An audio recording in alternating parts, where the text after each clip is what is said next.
예, 오늘 오신 여러분들을 축복합니다. 그래도 오실 때는 비가 오지 않았죠, 그죠? 예, 큰 더위와 함께 또 비가 있어서 또 남부지방에는 비 피해로 말미암아 많은 사람들이 어려움을 당하고 있는데, 또 이런 나라를 보면서 또 오늘 저녁에도 오늘 이 나라가 더 바르게 서가고 이런 어려움들이 잘 회복되도록 같이 기도하는 그런 시간도 가지도록 하겠습니다. 우리 지난 시간까지 3장을 살펴봤는데요, 1장부터 3장의 내용은 하나님의 크신 사랑입니다. 내용이 그렇습니다. 그래서 하나님, 성부, 성자, 성령 하나님이 우리에게 너무나 크신 은혜와 사랑과 긍휼을 베풀어 주셔서 우리가 구원을 받았다. 근데 이제 지난 시간에는 그걸 했죠. 구원받아서 잘 풀릴 줄 알았는데 고난이 온다는 거예요. 근데 그 고난이 바로 하나님을 영광스럽게 하고 교회를 영화롭게 하며 우리 개인이 하나님 앞에 영광스러운 존재로 세워지는 그러한 고난이다라는 것을 살펴보았으며, 이 영광스러움, 하나님께 영광 돌리고 교회를 영광스럽게 하고 개인의 영광을 위하여 그 영광을 떠받치는 네 가지가 있다 그랬죠. 바로 속사람이 강건해져야 되고, 우리 속에 그리스도가 계시고, 그리스도의 사랑이 우리 가운데 있어서 함께 서로 사랑하며 하나님의 사랑을 기록된 성경 말씀을 통하여 더 알아가는 것이 바로 그 영광, 하나님께 영광 돌리는 것이요, 교회의 영광이요, 우리 개인의 영광이다 라는 것을 살펴보았습니다. 예, 기억나십니까? 예, 뭐 그런 거 했습니다. 예, 그런 걸 앞에 1장부터 3장 그렇게 했어요. 자, 그래서 4장 딱 들어가서는 그러므로 이렇게 시작하는 거죠. 자, 이 1장부터 3장의 내용을 알았다면 그러므로 라고 하면서 우리의 삶에 조금 더 가깝게 가르침을 나타내고 있습니다. 그래서 1장부터 3장까지의 내용이 어떻게 보면 참 이 삶과 밀접하게 연결된 신앙의 개념들이라면, 4장에 들어와서는 그 신앙의 개념을 바탕으로 신앙의 개념을 바탕을 하면서 그 속에 구체적인 삶에 구현해낼 행동들, 이런 것들을 좀 강조하기 시작합니다. 그래서 오늘 이 내용들은 어떻게 보면 이제 우리의 삶을 돌아보게 하고, 우리가 실제적인 삶의 규범들, 그러니까 이 세상 사람들의 삶의 규범과 어떻게 규별되어 있는가를 조금 점검하고 그 방향성을 함께 맞춰 나가 보도록 하겠습니다. 왜냐하면 우리는 부름을 받은 사람들이기 때문에 그렇습니다. 자, 그래서 1절에 보면 주 안에 갇힌 내가, 이 사도 바울은 지금 이렇게 감옥에 갇혀 있죠. 너희에게 권하노니 너희가 부르심을 받은 일에 합당하게 행하여. 하나님으로부터 부르심을 받았어요. 소명함인데 1장에서도 하나님께서 우리를 불러주셨다. 왜 부르셨느냐?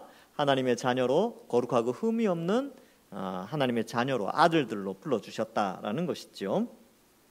그래서 이러한 그 합당하게 행함의 중요성을 강조하는데, 어떤 사람은 그렇게 생각합니다. 예수님 믿으면 구원받는데 그 믿음만 있으면 되지 그 행함이 뭐가 그렇게 중요하냐라고 생각할 수 있는데, 여러분, 믿음이라는 것은 가치관이 형성되는 거거든요. 근데 이 가치관이 형성된다는 것은 삶의 변화가 필연적으로 일어나요. 그러니까 개념이 들어오면 그것이 행동으로 나타나는 게 자연스러운 거예요. 그러니까 어떤 개념이 있냐면 예를 들면 이런 거죠. 우리 교회에 엘리베이터가 설치가 되었어요. 자, 그 개념이 우리 속에 머리 들어왔단 말이죠. 그럼 어떻게 행동합니까? 엘리베이터 찾으러 가야죠. 엘리베이터에 타야죠. 그렇죠? 왜? 그게 삶의 변화잖아요. 엘리베이터가 없을 때는 어땠어요? 우리 교회는 엘리베이터가 없으니까 엘리베이터를 타고 간다는 생각 자체를 안 한다니까요. 그런 행동에 옮기지 않아요. 그런데 머릿속에 엘리베이터가 있다라는 개념이 딱 들어오는 순간 어떻습니까? 한번 타봐야지. 그리고 한번 타야지. 이런 생각이 있단 말이죠. 예, 뭐를 의미하냐면, 어떠한 개념이 머릿속에 들어오면 그 개념을 통해서 우리의 행동이 변화가 일어나요. 마찬가지로 우리가 예수님을 믿음으로 말미암아 믿음이라는 신앙, 즉 삼위 하나님의 우리에 대한 사랑과 그 구원의 계획을 알고 믿었다면 그 믿음으로 말미암아 나타나는 행동들이 있다는 거예요. 자연스럽게 나타나는 거죠. 그래서 그것에 대해서 오늘 이야기해 보겠다. 그래서 여기 보니까 합당하게 행해야 된다라는 것을 말해주고 있는 것이죠. 그러면 제가 이제 강조하는 것은 믿음이 있다면 행함으로 그 믿음이 나타나야 됩니다. 칭의를 받았다면, 믿음으로 말미암아 의롭게 되어졌다면 반드시 성화의 삶이 나타나게 되어져 있습니다. 이것은 아이가 태어났다면 숨을 쉬고 젖을 먹고 똥 싸고 울고 잠자는 것이 마땅하듯이 예수님을 믿었다면 우리가 거기에 믿음에 합당한 요런 삶을 사는 것은 마땅하다. 생명이 있기 때문에, 새 생명으로 태어났기 때문에 그렇게 된다는 것이죠. 그래서 야고보서 2장 26절에도 영혼 없는 몸이 죽은 것 같이 행함이 없는 믿음은 죽은 것이니라 라고 말씀합니다. 그래서 믿음은 행함으로 나타나야 되는데, 여기는 행함이라고 되어 있지만 우리가 좀 어려운 말로 성화라고 합니다. 그래서 믿음 이후에 성화의 삶을 필연적으로 살아가게 되는 것이죠. 그래서 구원의 서정에도 보면 칭의를 믿어서 칭의를 얻고 하나님의 아들이 되어서 성화의 삶을 산다, 이렇게 정의를 내리고 있습니다. 근데 어떤 사람들은 그렇게 생각해요. 예수님 믿음만 잘 되면, 예수님 믿기만 하면 되지, 그리고 죽기 전에 회개하고 죽으면 되죠. 뭐 이 땅에서 그렇게 행함을 그렇게 강조하십니까? 저 좀 내버려 두세요 라고 생각하는 사람들이 있을 수 있죠. 그런데 여러분 한번 생각해 보세요. 우리를 구원해 주시기 위해서 앞에 1장에서 삼위 하나님이 도대체 무슨 일을 하셨습니까? 하나님은 독생자 아들을 이 땅에 보내어 주셨어요. 그리고 우리를 택하여 주셨죠. 독생자 예수님은 우리의 죄의 형벌을 대신하여 십자가에 달려 죽기까지 그 희생을 치렀습니다. 우리 벌을 대신 받은 거예요. 성령 하나님은 자격 없는 우리 속에 들어와서, 저 같으면 돌이키거나 설득하고 이런 거 없을 텐데, 성령 우리 속에 오셔서 예수님을 십자가에 못 박은 우리의 이 지성과 감정과 의지를 변화시켜서 예수님을 믿도록 하시잖아요. 이 삼위 하나님의 놀라운 구원의 역사 속에 내가 구원을 받았단 말이죠. 구원 받고 나서 내가 구원 받았으니까 죽기 전에 회개하고 천국 가야지, 나 예수 믿었으니까 천당 가니까 이제 내가 내 마음대로 살아야지, 이렇게 생각하는 게 정상이냐는 거예요. 정상 아니죠. 그것은 오히려 삼위 하나님의 구원의 그 십자가로 말미암은 그 놀라운 삼위일체 하나님의 구원의 방식을 모욕하는 겁니다. 그리고 조롱하는 거예요. 죄의 수단으로, 그 죄에서 벗어나 하나님의 백성으로 살아가도록 하신 그 구원의 행위를 죄를 짓는 행위로, 혹은 그 구원의 행위를 아주 가벼운 것으로 여기는 그런 어리석음을 나타내는 것이기 때문에 상당히 위험한 생각입니다. 그러면 그리스도인들은 어떤 생각을 품게 됩니까? 자연스럽게 삼위 하나님이, 특히 예수님이 나의 죄의 형벌을 대신해서 그렇게 십자가에 죽기까지 하셨다면 내가 더 거룩하게 살아야 되겠구나. 성령이 우리 속에 오셔서 자연스럽게 그렇게 말을 한다는 거예요. 그렇게 우리의 생각에 들도록 하시는 거죠. 그래, 내가 그리스도인인데 이렇게 살면 안 되지, 거룩하게 살아야지 라고 한다는 거죠. 만약에 그런 생각이 들지 않는다면 자신의 믿음을 한번 점검을 해봐야 돼요. 체크를 해봐야 되는 겁니다. 내가 정말 성경에서 말하는 믿음을, 구원받는 믿음을 가지고 있는가, 이걸 점검해야 하는 것이지요. 그래서 예수 믿는 사람은 죄를 안 짓는 자가 아니라, 예수 믿는 사람은 죄를 안 지으려고 노력하고, 범죄했을 때는 회개하고, 또 하나님 앞에 또 거룩을 다짐하면서 또 이 말씀을 실천하면서 살아가는 자가 그리스도인이죠. 그렇게 해서 자라가는 거예요. 자라가는 거. 왜? 저부터 태어나자마자 달리기도 잘하고 밥도 잘 먹고 하면 얼마나 좋겠습니까?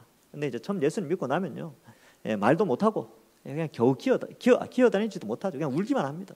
이제 전 먹고, 그러다가 좀 잘하면 어때요? 뒤집기도 하고, 이제 기기도 하고, 이제 서서 걷기도 하고, 이게 천천히 자라가듯이 신앙도 그런 것이죠. 근데 그 자람이 없다면 자신의 믿음을 점검해 봐야 한다는 것이지요. 자, 그래서 그렇다면 이제 우리가 어떻게 살아야 되는가? 감사하게도 하나님은 성경을 통해서 우리에게 아주 잘 설명해 주고 있어요. 이렇게 살아가면 된다. 물론 많은 것들이 있어요. 많은 것들이 있지만 그 가운데 특별히 에베소 교회 성도들에게는 너희가 이렇게 5가지 정도만 살았으면 좋겠다, 6가지 이야기하면 너무 부담됩니다 할까 봐 아마 5가지 정도로 했는데, 근데 실제적으로는요 많아요. 너무나 많습니다. 수십 가지, 수만 가지 될 수 있어요. 그러나 특별히 대표적인 이 5가지들을 설명해 주고 있습니다. 첫 번째는요, 2절에 모든 겸손과 라고 되어져 있죠. 우리가 예수님 믿고 난 후에 부르심에 합당한 삶을 살아가는 자는 겸손함이 필요하다는 것이죠. 이 겸손이라는 것은 유교의 도덕적 겸손이나 사회 윤리, 일반 상식 속에 있는 그런 겸손의 내용이 아닙니다. 이 겸손은 성경에서 말하는 겸손은 철저하게 그 표준이 예수 그리스도에게 맞춰져 있죠. 우리가 그리스도를 믿음으로 말미암아 그리스도와 연합되어져 있기 때문에 그리스도의 속성, 예수 그리스도께서 보여주신 그 겸손을 우리가 가지라는 거예요. 그래서 이거는 공자나 맹자나 이런 사람들이 말하는 겸손하고 달라요. 예수님이 말씀하신 겸손이 있죠. 그래서 때로는 비굴해짐에도 불구하고 낮아지는 삶의 자세인데 이 모습을 예수님이 군데군데에서 잘 보여주셨는데, 먼저는 이제 요한복음 13장에 보면 제자들 발 씻겨 주시는 장면이 있어요. 여러분, 지금 이게 우리에게는 드라마틱하지 않은데, 이게 드라마틱하지 않아요. 왜? 여러분들 자식들 발도 씻겨주고 자기 발도 씻고 남편 발 씻어줄 때도 있고 아내 발 씻어줄 때도 있죠. 그런 거 한 번씩 또 수련회 같은 데 가면 행사 같은 거 하고 그렇단 말이죠. 근데 이게 2000년 전에는 아주 쇼킹한 퍼포먼스였어요. 왜 그러냐 하면 발을 씻어주는 것은 노예 계급이 하는 겁니다. 근데 예수님은 제자들이 랍비 혹은 주, 그리스도, 하나님의 아들 이렇게 고백하면서 따라다니는데 그 하나님의 아들, 하나님이신 성자 하나님이신 예수님께서 제자들의 발을 씻겨주고 있는 이 노예들이 하는 행동을 예수님이 해버렸거든요. 그러니까 제자들이 뒤집어진 거죠. 그러니까 그 당시 문화에서는 이해할 수 없는 그 일을 행하시는데 예수님이 너희도 나와 같이 하라, 그 말씀을 하신 거예요. 그러니까 종이 되어라, 이것을 나타내신 것이죠. 그래서 인자는 섬김을 받으러 온 것이 아니라 섬기러 왔다 라고 예수님이 말씀하셨는데 우리가 그 겸손을 갖추어야 되는 것이죠. 그래서 요한복음 13장 14절과 15절에 내가 주와 또는 선생이 되어 너희 발을 씻었으니 너희도 서로 발을 씻어주는 것이 옳으니라. 이건 선택사항이 아니고 그냥 옳고 그름으로 설명해버려요. 이건 옳은 것이다. 종의 위치에서 섬겨주는 것이 옳다. 내가 너희에게 행한 것 같이 너희도 행하게 하려 본을 보였다. 그것을 말씀하죠. 그러면 여러분, 이게 보통 겸손이라는 것은 사회적으로 보면 많이 가졌는데 안 가진 척하고 또 가지지 못한 사람들 좀 배려하는 그 정도죠. 예쁜데 잘생겼는데 좀 안 잘생긴 것처럼, 조금 안 예쁜 것처럼 행동하는 거, 그런 거. 엄청 똑똑한데 그 똑똑함을 나타내지 않는 것, 이 정도를 겸손이라고 생각하잖아요. 근데 성경에서 말하는 겸손은요, 남을 위한 종이 되는 것이 겸손이에요. 그러니까 종처럼 행하라는 건데, 이게 참 우리하고는 이게 뭐냐 하면, 이게 뭐라고 표현해야 되는데, 이게 경험해보지 못하는, 이게 경험되지 않은 메시지라 이게 약해요. 그러니까 지금 사회 속에 노예가 있고 종이 있는 사회라면 이 표현이 엄청난 충격으로 다가온다니까요. 이 겸손해지라는 게. 근데 지금은 다 민주주의 사회니까 종도 없고 노예도 없잖아요. 그러니까 이게 겸손해라, 그 겸손하지 이렇게 하고 넘어가는데, 이게 2000년 전에 이 표현은 굉장히 충격입니다. 그러니까 빌레몬이 오네시모한테 야, 형제처럼 대해라라는 그 충격과 같은, 그냥 섬기는 거죠. 섬기는 거. 주인이 종을 섬기는 것과 같습니다. 빌립보서 2장에 보면 이제 더 이제 이 겸손에 대한 더 본질을 설명해 주고 있어요. 겸손이 뭐냐? 우리가 믿고 있는 일반 사회 속에서의 말하는 윤리적인 겸손이 아니라 성경에서 말해주는 하나님이 원하시는 겸손의 표본이 어떻게 되느냐, 표준이. 빌립보서 2장 8절에 보면 사람의 모양으로 나타나사 자기를 낮추시고 죽기까지 복종하셨으니 곧 십자가에 죽으심이라, 이렇게 말씀하고 있습니다. 겸손은 죽기까지 섬기는 겁니다. 그러니까 이게 이해할 수 없죠. 이걸 왜 겸손이라고 할까? 남을 대신해서 죽는 것, 이걸 겸손으로 말씀하고 있습니다. 그래서 사람의 모양으로 나타나시고 죽기까지 복종하셨어요. 그걸 겸손이라고 말씀하고 있는 것이죠. 겸손의 절정이 있죠. 근데 이 겸손이 있어야 뒤에 가서 하나됨이 가능해집니다. 이 겸손이 없으면 이 하나됨을 지킬 수가 없으니까. 그래서 온 천지를 창조하시고 영원 전부터 영원까지 존재하시는 영원한 하나님, 신이신 그 예수님이 우리 인간들을 위하여 낮고 천한 이곳에 오셔서 대신 죽어주신 것이죠. 겸손의 절정입니다. 많은 사람들은 교회에 와서 인정받기를 원해요. 인정받지 못하면 시험에 듭니다. 교회를 떠나기도 합니다. 교회 와서 좀 인정받고 뭐 그러면 참 기분도 좋고 보람도 있을 텐데 인정해주지 않을 때 우리는 괴로워하는 것이지요. 그때 이 본문을 기억해야 됩니다. 그때 기억해야 될 단어가 겸손이지요. 인정받지 못하더라도 어떨까요? 주님을 생각해야죠. 십자가 바라봐야죠. 그래서 열심히 봉사하고 뭐 교사도 하고 찬양대도 하고 또 뭐 식당에서 봉사하고 안내도 하고 또 보이지 않는 곳에서 섬기고 헌신하고 막 그런데 아무도 안 알아줘. 그럼 막 힘들어하시는 분들이 있어요. 여러분 그렇게 아무도 안 알아줄 때 십자가 바라보시면 됩니다. 예수님 십자가 지실 때 그 누가 알아봤습니까? 제자들도 다 떠났죠. 여인들 조금 알아보고 그래도 여인들 이렇게 보고 그랬지만 세상 사람들 다 떠났죠. 그러나 예수님은 그 사명 감당하기 위해서 십자가에서 죽기까지 낮아지셨습니다. 그래서 여러분 인정받고 자랑하는 거는요 세상에서 하는 거예요. 세상의 원리입니다. 그래서 세상은 어때요? 육신의 정욕과 안목의 정욕과 이생의 자랑이 있지요. 자랑하는 거. 세상은 늘 자랑해요. 인스타그램으로, 페이스북으로, 또 뭐 명품으로, 뭐 이렇게 뭐 그런 걸로 자랑을 하는 것이 세상이에요. 우리는 낮아지는 거예요. 그것이 아주 중요한 것이죠. 빌립보서 2장 3절에는 이렇게 말씀하고 있습니다. 아무 일에든지 다툼이나 허용으로 하지 말고 오직 겸손한 마음으로 각각 자기보다 남을 낮게 여기고 다른 사람을 더 나은 사람으로 여기라는 것이죠. 쉽지 않습니다. 쉽지 않아요. 왜? 우리는 어릴 때부터 남보다 뛰어나야 된다라는 교육을 받아온 사람들이에요. 그런데 성경을 통하여 남을 나보다 더 높은 사람으로 여겨라 라고 하는 이것을 받아들인다는 것은 참 쉽지 않은 부분이긴 합니다. 그런데 세상의 가치관이 아니라 성경적 가치관으로 교육을 받는 사람은 남을 나보다 더 나은 사람으로 여기고 겸손하게 그리고 종처럼 죽기까지 낮아지는 것이죠. 그럼 오늘날에 뭐 육체의 죽음, 이게 목숨을 들여서 겸손해져라 이런 뜻은 아니고 자존심 죽이면 됩니다. 자존심 꺾으면 돼요. 그러면 그게 겸손한 겁니다. 예수님이 제자들 발 닦여주는 거, 십자가에 달려 죽으신 거, 그거 우리가 실천 어떻게 다 합니까? 그죠? 근데 우리가 할 수 있는 것은 뭐냐면 자존심 죽이는 거. 자랑하고 싶은 거, 그 자랑 안 하면 돼요. 그 자존심 이제 꺾어버리면 되죠. 뭐. 그죠? 다른 사람이 나보다 못한 것 같은데, 그냥 인정해버리세요. 하나님 뜻이 있겠다. 하나님 저 위치에 저 사람을 두셨구나. 하고 넘어가시면 되는 거예요.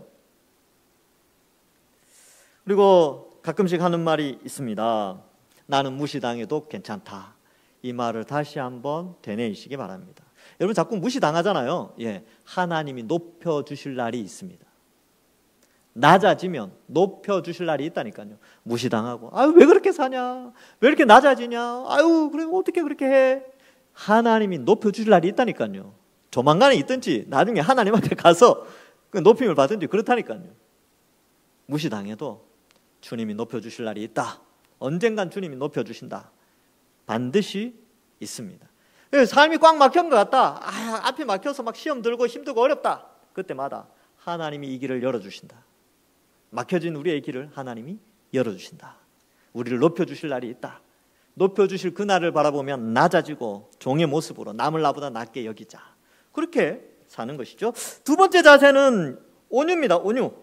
프라비테토스, 이 본문에서는 프라비테토스인데 이제 원어로는 프라비테스를 원형으로 하고 있는데 이 단어는 제가 여러 번 설명을 드렸는데요. 두 가지 의미가 있어요. 첫 번째는 잘 길들여진 상태. 그러니까 본성이 길들여진, 악한 본성이 길들여지는 것이죠. 이제 서커스단에 가면 많이 있죠. 사자나 곰이나 얘네들은 이렇게 아주 포악해요. 근데 어떻습니까? 서커스단에서는 뭐 원안에 슝 타넘고 곰이 막 공 막 굴리고 막 그러잖아요. 그죠? 악어 이렇게 열어가지고 이렇게 머리 집어넣고 막 그러죠. 그러니까 본성상 걔네들은 그 본성을 다 억누르는 거죠. 왜요? 길들여졌으니까.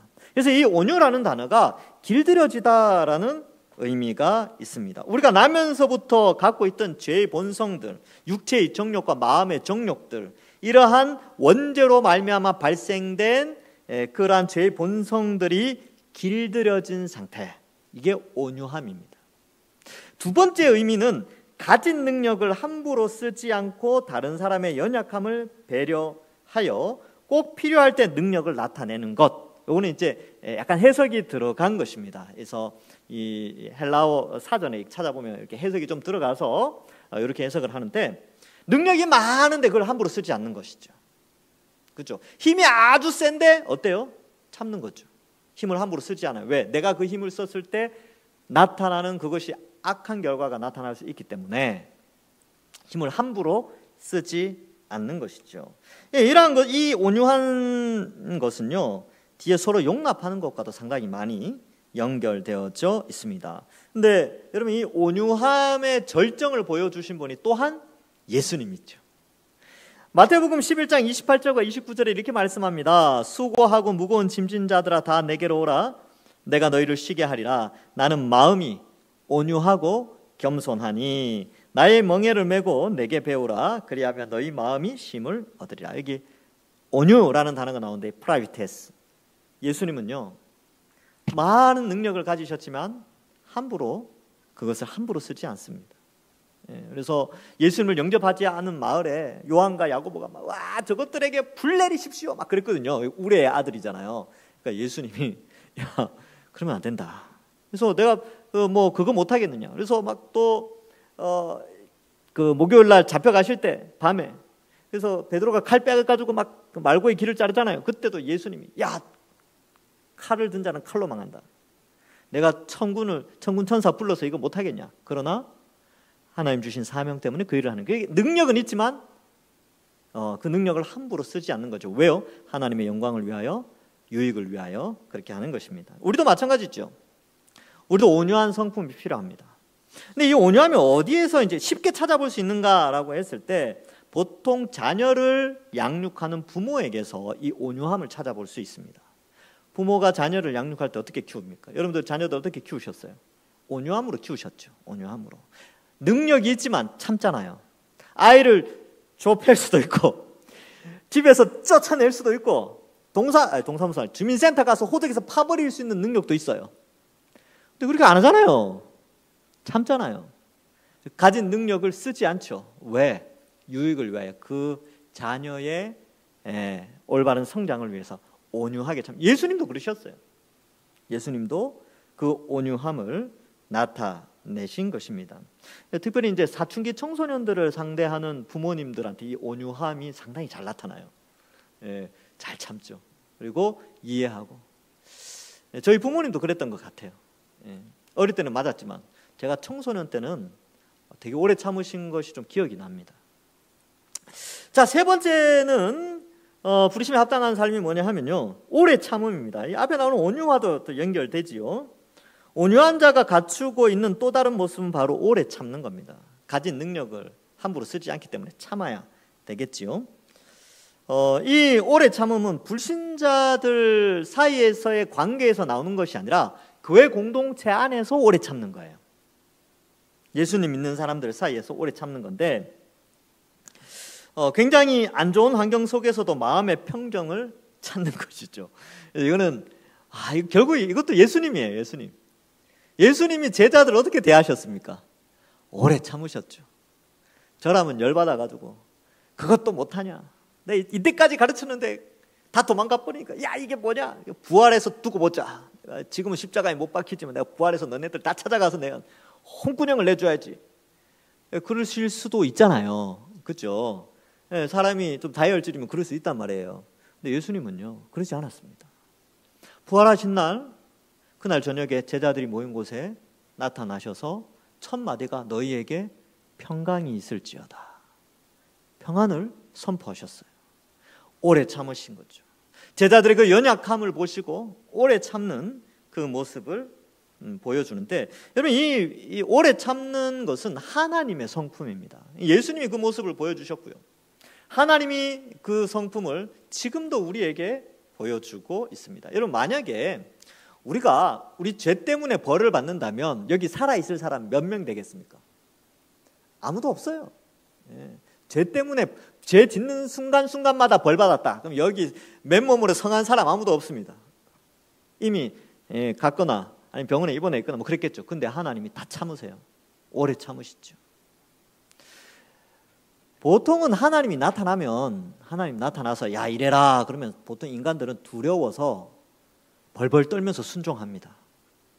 근데 성경에 보면 그거 딱 거절한 사람이 있어요. 요나죠, 요나. 요나가 어땠어요? 하나님이 여기로 가라, 니느웨로 가라 하는데 반대편으로 완전 정반대로 하나님을 대항했거든요. 그 정도 되면 그 천지를 창조하신 하나님을 정반대로 반역을 했는데 죽어야 되잖아요. 네, 하나님 살려주시고 끝까지 쓰십니다. 그리고 그를 끝까지 보내시고 하시는 거죠. 그러니까 유대인들에게 끝까지 참으셨던 그 하나님의 모습, 그리고 이방인들에 대해서도 참으시는 그 하나님의 모습이 요나서에 나타나는데, 우리를 참으시는 모습이 또 그래요. 우리 여기 앉아 계시잖아요. 오래 참으신 결과입니다. 제가 여기 서 있는 것도 하나님이 저에 대해서 오래 참으셨고요, 여러분들이 거기 앉아 계신 것도 하나님이 오래 참으셨습니다. 그래서 시편 145편 8절에 여호와는 은혜로우시며 긍휼이 많으시며 노하기를 더디하시며 인자하심이 크시도다. 시편에 많이 나와요. 디모데전서 1장 16절. 그러나 내가 긍휼을 입은 까닭은 예수 그리스도께서 내게 먼저 일체 오래 참으심을 보이사. 예수님이 오래 참으셨어요. 자, 지금 겸손, 온유, 오래 참음 다 예수님의 성품이죠. 그러므로 너희가 이렇게 행해야 된다. 이것은 왜 그러냐 하면 우리가 그리스도와 연합되어졌으니까 그리스도의 성품을 자연스럽게 닮아가는 것이 당연하다는 것이죠. 고린도전서 13장 4절에 사랑은 어떻다고요? 사랑은 오래 참고, 사랑은 오래 참는 거예요. 우리가 예수님 믿고 하나님 사랑, 이웃 사랑해야 되는데 첫 번째, 고린도전서 13장에서는 첫 번째가 사랑은 오래 참고예요. 몇 가지 또 나오지만 그냥 오래 참고, 4절에서는 그것을 말하고 있습니다. 갈라디아서 5장 22절. 오직 성령의 열매는 사랑과 희락과 화평과 오래 참음. 오래 참음이 또 나오죠. 그래서 성부 하나님이 오래 참으셨어요. 성자 예수님도 오래 참으셨어요. 성령 하나님이 우리 속에 오셔서 오래 참도록 하십니다. 그러니까 이 오래 참는 것은 굉장히 중요한 그리스도인의 성품이죠. 그래서 가끔가다 그런 말 하실 때가 있어요. 나 참을 만큼 참았어. 그거는 계속 하셔야 됩니다. 참을 만큼 참았으니까 또 참을래. 그렇게 하셔야 돼요. 그 말씀 딱 하시면서 내가 진짜 참을 만큼 참았는데 한 번 더 참겠어. 그게 그리스도인이에요. 불신자들은 참을 만큼 참았어 하고 그렇게 이제 막 쏟아내는 것이죠. 근데 우리는 참을 만큼 참고 한 번 더 참는 사람들입니다. 그리고 다음번에는 또 참는 사람들이에요. 왜냐하면 우리는 오래 참는 사람이기 때문에 그렇습니다. 쉽지 않습니다. 맞아요. 진짜 쉽지 않아요. 그래서 기도해야 합니다. 성령 하나님께서 우리의 이런 타고난 본성의 죄악들까지 다 변화시켜 달라고. 사람 안 변한다 이런 말 많이 하시는데 저는 그거 안 믿습니다. 그러니까 그 말을 안 믿어요. 사람 변합니다. 사람 변해요. 바울도 변했는데 저도 변했고 여러분들도 변했습니다. 여러분 모르셨죠? 이미 변하신 거예요. 여러분 예수님 안 믿었으면 어떻게 살았겠습니까? 끔찍하지 않습니까? 저는 한 번씩 내가 예수 안 믿었으면 이 나이 때 뭘 하고 있을까 생각해보면 끔찍해요. 근데 이렇게 변했잖아요. 그렇죠? 사람 변합니다. 성령이 변하게 하시고 성령이 오래 참게 하십니다. 이건 믿으시고 하나님 나를 변화시켜 주시옵소서. 이거 주변에 안 변할 것 같은 사람들 있죠? 변한다니까요. 하나님이 그를 택하시면 성령이 그 속에 들어가서 그를 변화시켜 주십니다. 말씀을 통해서 변화시켜 주시니까 포기하지 마시고 기도하시는 거예요. 자, 그래서 우리는 더욱 기도하며 오래 참으신 하나님의 성품, 삼위 하나님의 성품을 닮아가게 해달라고 기도해야 합니다. 그래서 여러분 잘 참으시죠? 자녀들에 대해서 잘 참으시죠? 남편들에 대해서 오래 참으시잖아요. 아내들에 대해서도 오래 참으시죠. 손자들에 대해서, 손녀들에 대해서 오래 참으시지 않습니까? 그렇게 참듯이 교회 안에서도 성도들 가운데 서로 오래 참으셔야 됩니다.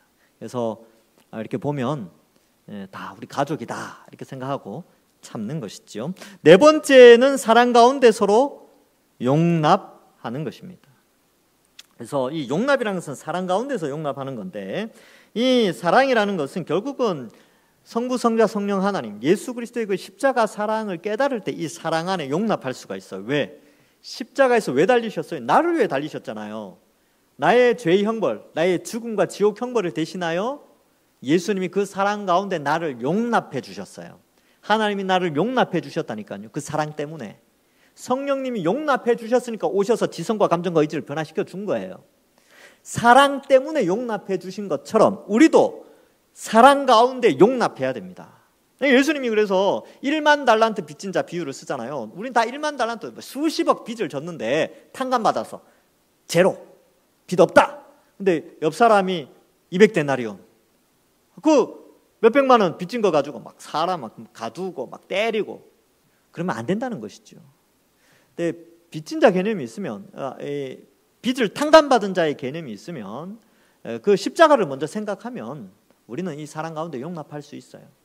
여러분들 마음속에 용납 안 되는 그런 부류의 사람들 있죠. 예, 있어요. 요즘 이제 사회 갈등들 보면 정치적으로 용납이 안 되시는 분들 있잖아요. 그죠? 그러니까 뭐 색깔 따라서 난 용납이 안 돼. 또 내 주변 사람들 가운데 나랑 코드가 안 맞아. 또 성격이 또 안 맞아. 나는 내향적인데 외향적이야. 아우, 용납이 안 돼. 저 사람이 성격이 이렇고 이 사람이 이렇고 뭐 이렇고, 아우, 나랑 용납이 안 돼. 취미생활도 안 맞아. 아우. 근데요, 예수님은 다 용납하시잖아요. 다 하나님 백성이잖아요. 그럼 교회 안에서도 마찬가지. 교회 안에서 여러분들 용납 안 되시는 분들이 있을 수 있어요. 그럴 수 있죠. 교회는 워낙 다양한 사람들이 오니까 나이도 다르고 연령도 다르고 배움도 다르고 환경도 다르고 그것도 가치관도 다 다른 사람들이 다 교회 안에 있단 말이에요. 그런데 그때 도저히 용납 안 될 것 같은 그 상황 속에서 뭘 바라봐야 되냐면 예수 그리스도의 십자가를 바라봐야 됩니다. 주님이 용납하시는데 내가 뭐라고 용납을 안 합니까? 그죠? 그래서 베드로에게 이제 예수님이 나타나셔서 베드로가 기도하는 중에 하늘에서 부정한 음식이 내려왔어요. 그러니까 베드로 입장에서는 부정한 음식을 용납할 수 없었어요. 평생 먹지 않았거든요. 구분 갈라졌지만 되새김질하지 않고 그죠? 비늘이 없는데 그런 것들 있잖아요. 유대인들이 안 먹는 거 그게 하늘에서 딱 내려왔어요. 도저히 용납 못 하겠어요. 그런데 하나님 뭐라 그럽니까? 야, 내가 먹으라고 그러는데 내가 용납했는데 네가 왜? 그런 말씀이 나오잖아요. 그렇죠? 그래서 나중에 베드로가 고넬료 집에 가죠. 코넬리우스 집에 가죠. 이방인이니까 로마 사람이죠. 그래서 가서 복음 전하고 믿고. 뭐냐면 용납이 바로 그런 겁니다. 하나님의 사랑을 깨달으면 용납할 수 있어요. 그러니까 내 의지로는 그게 안 되죠. 내가 심신수련을 하고 돌을 닦고 그래서 남을 용납한다. 아유, 그거 다 거짓말입니다. 안 돼요. 인간의 본성상 그게 힘듭니다. 그런데 이게 가능한 것은 예수 그리스도의 십자가를 이해하고 바라보고 성령의 도우심이 있을 때 용납이 가능해집니다. 여러분 마음속에 용납 안 되는 분들이 있습니까? 마음속에 이제 용납합시다. 용납합시다. 그리고 용납하면 어떻게 돼요? 사랑할 수 있지요. 그래서 어떻게 됩니까? 마지막으로 5번째가 나오지요.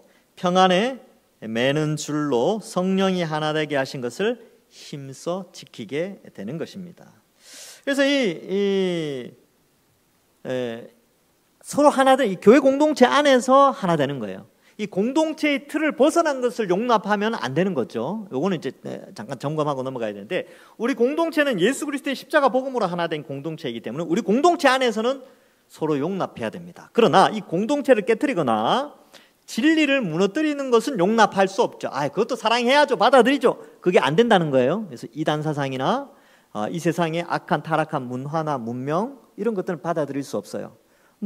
창조를 부정한다든지 6.1 창조를 부정한다든지 십자가 대속을 부정한다든지 그런 거 있잖아요. 자유주의를 받아들이자 이런 거. 자유주의가 이렇게 이제 신학의 자유주의, 정치적 자유주의 말고 신학 안에서 자유주의라는 게 있는데, 요거는 이제 성경에 있는 기적들을 다 배제하고 과학적으로 검증된 것만 받아들이자 이렇게 주장하는 자들이 있어요. 그러한 것들은 우리가 거부해야 됐죠. 이거는 우리의 범위 바깥에 있는 거니까. 그러나 우리의 범위 안에 십자가 복음 안에 있는 우리 공동체 안에서의 연약함, 인격적인 부족함 이런 것들은 서로 사랑으로 용납할 수 있다는 것이죠. 그렇게 될 때 평안에 매는 줄로 성령이 하나 되게 하심으로 하나로 묶여지는 거예요. 하나로. 그래서 구원받는 순간 우리는 공동체에 기속되어져서 신앙생활을 하게 됩니다. 그래서 우리 몸은 그리스도의 몸이기 때문에, 우리 교회는 그리스도의 몸이기 때문에 서로 연결되어져 있어요. 우리 몸이 여러 가지 혈관과 뼈와 근육으로 연결되어져 있듯이 교회 공동체는 그리스도를 머리로 한 지체요 한 몸으로서 서로 성령에 의해 유기적으로 연결되어져 있습니다. 그래서 성령은 우리를 하나 되도록 계속 역사하고 계시는 것이죠. 그러니까 성령이 하나 되게 하신 것을 우리는 힘써야 된다라는 것인데, 이 힘써 지키라라는 표현은 하나님이 우리를 로봇으로 만들지 않았다는 거예요. 우리에게 인격이라는 것을, 하나님의 형상을 본받아 인격을 부여하셨고, 그 인격에 의하여서 힘써서 하나님의 섭리를 함께 이루어가는 그러한 특별한 존재로 우리를 만드셨어요. 그래서 우리는 힘써야 되는 부분이 있어요. 어떻게? 공동체가 하나 되도록 힘을 써야 됩니다. 이 힘써라는 단어는 아주 애를 쓴다라는 것이죠. 그래서 여러분, 하나 되게 하는 데는 애를 써야 됩니다. 애를 쓰는 것 힘들죠. 그러니까 힘드니까 힘들다고 한 거예요. 하나 되는 건 그냥 자연스럽고 뭐 편하고 이런 게 아니고, 요거는 힘을 써야 될 때 하나가 될 수 있는 거예요. 노력을 해야 되는 부분이 있죠. 그래서 그렇게 우리가 가야 되는데, 이 하나 되는 그 중심에도 결국은 예수 그리스도의 십자가가 있죠. 여러분, 생각이 다 다르잖아요. 환경이 다 다르죠. 그럼 우리를 묶어주는 유일한 공통 분모는 뭡니까? 우리가 다 같이 이야기할 수 있는 거, 예수 그리스도의 십자가예요. 이건 다 우리가 받아들이는 거잖아요. 그렇죠? 이것 안에서 우리가 서로 연합하게 되기 때문에 십자가를 애써서 배우고 힘써서 배울 때 우리는 이 연합하는 일에 더 쉽게 함께 할 수 있다는 것이죠. 그래서 십자가를 벗어난 다른 것들이 들어올 때 분열이 일어나게 됩니다. 복음이 아닌 다른 그 어떤 세상적인 논리가 교회 안에 들어올 때는 분열이 일어나게 되어져 있는 거예요. 그래서 여러분, 우리는 분열하는 자입니까? 하나 되게 만드는 자입니까? 연합시키는 자입니까? 우리는 연합시키는 자가 되어야 하는 것이죠. 그래서 분열하면 마음이 불편합니다. 불편해요. 그래서 이러한 부분들이 있지만 하나 되기 위하여서 이제 잘 해야 되겠죠. 그러니까 뭐 하나 되려면 어떻게 해야 되겠습니까? 가족으로 여겨야 됩니다. 그리고 단점은 덮어주고 장점을 잘 자랑해주고, 그리고 뭐 앞에 내용들을 다 이렇게 5가지 있죠. 겸손, 온유, 오래 참음, 사랑 가운데 서로 용납하면요, 이 하나됨은 자연스럽게 따라오는 것이죠. 그러면 이 표현 속에 담겨진 것은 뭐냐면, 앞에 나오는 이 5가지 모두가 서로 다 유기적으로 연결되어져 있고, 지금 이제 너희가 이런 큰 은혜를 받았으니까 성령의 도우심으로 함께 힘을 쓰자라는 것을 말씀하고 있습니다. 여러분, 순종은요, 우리의 감정과 상관이 없어요. 우리가 하나님의 종이잖아요. 하나님 백성이죠. 하나님의 백성은 왕 대신 하나님의 명령에 내가 좋으니까 순종해야지, 내 감정, 내가 이것은 받아들일 만해 라고 해서 순종하는 게 아니에요. 내 감정과 상관없이 성경이 말씀하면 순종하는 것이 하나님의 백성이요 믿음의 참 모습이죠. 그래서 오늘 한 것 중에 내가 어떤 건 받아들이고 어떤 건 안 받아들여야지 하는 게 아니고, 우리가 좀 어렵더라도 다 받아들여야 됩니다. 그렇게 사는 것이 우리의 삶이다. 바로 부르심에 합당한 삶이다라는 것을 말씀하고 있습니다. 말씀을 맺습니다. 여러분, 온유와 겸손과 온유와 오래 참음과 용납함과 하나 되게 하신 것, 힘써 지키는 것인데, 이 모든 것이 다 예수 그리스도의 십자가를 바라볼 때에 모든 것을 할 수 있습니다. 그리고 그 십자가를 바라보는 우리 심령 가운데 성령이 역사하여서 이 모든 일들을 가능하게 하는 것입니다. 여러분, 여기 나오는 이 지침들은요, 구름 위에 떠 있는 어떤 가상의 어떤 그런 것이 아닙니다. 이건 바로 우리의 실제적인 삶과 연결되어 있고 가능하기 때문에 하라고 말씀하신 겁니다.